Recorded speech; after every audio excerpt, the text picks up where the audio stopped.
In this video we're going to be demonstrating how to use rolling mill plates in our rolling mill for texturing and patterning our metal. So these rolling mill plates are precision made, and they're unique in that they're a lot harder than our working piece of metal, which is brass here, or they're harder than silver and gold. So they're going to pattern our metal, but they're softer than the rollers in our rolling mill, so they're not going to damage our rolling mill at all. So here we have a piece of 18 gauge brass that's been pickled and has been cleaned, nice and dry, nothing on it. When working on the rolling mill, I want to make sure that all of my materials are clean, there's no dust or dirt or anything stuck to it. What we're going to be doing is essentially we're using the rolling mill to push our brass into our rolling mill plate. First of all, we need to measure or do what we call a dead pass to figure out how thick our sandwich is. So I'm going to open up the rollers and I'm going to feed my metal and rolling mill plate into the rollers and bring this down pretty good and snug. And this essentially is going to give me the thickness of my metal sandwich here. So on this rolling mill, it has thousandths of an inch on the inside of the upper dial here, and I can see that I'm right at 30. So I'm going to make a mental note. I need to remember that number. What I want to do is open it up just a little bit, maybe a quarter turn, not too much. I'm going to keep my hand on the wheel, and I'm going to pull my metal out. And then I'm going to immediately bring it right back to the 30 on here.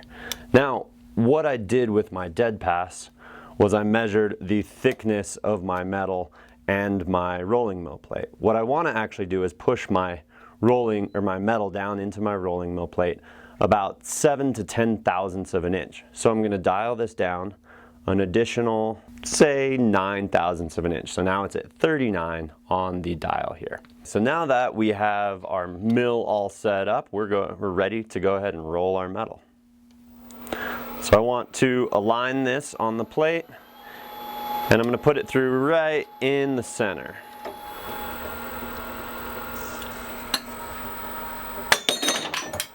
So these plates will last a really long time, and literally we can do thousands of impressions with them if they are taken care of. One thing we like to do is always use a full 2-inch by 6-inch piece of metal when we're rolling our plates. This ensures that we're putting an even amount of pressure over the entire plate every time, and we're not wearing it out prematurely.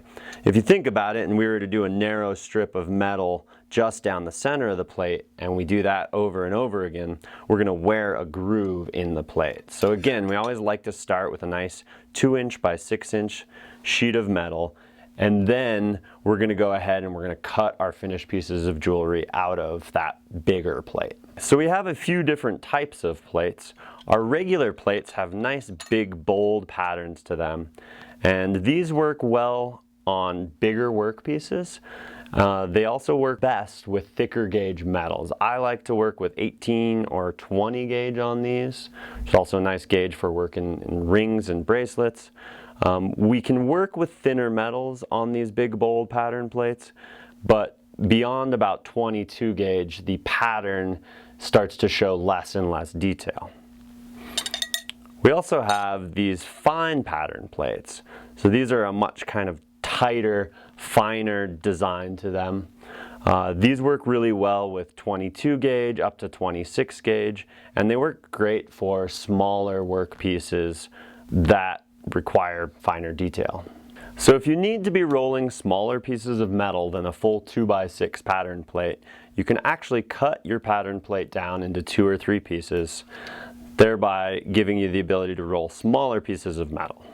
So if you must roll a smaller piece of metal than your full 2x6 plate, you're going to want to experiment and use less pressure on your rolling mill. So one cool tip is if you want to add texture to the background of your working piece of metal, you can actually texture the foreground of your pattern plate. Here we're going to be using a coarse abrasive wheel to just go ahead and add texture onto the surface.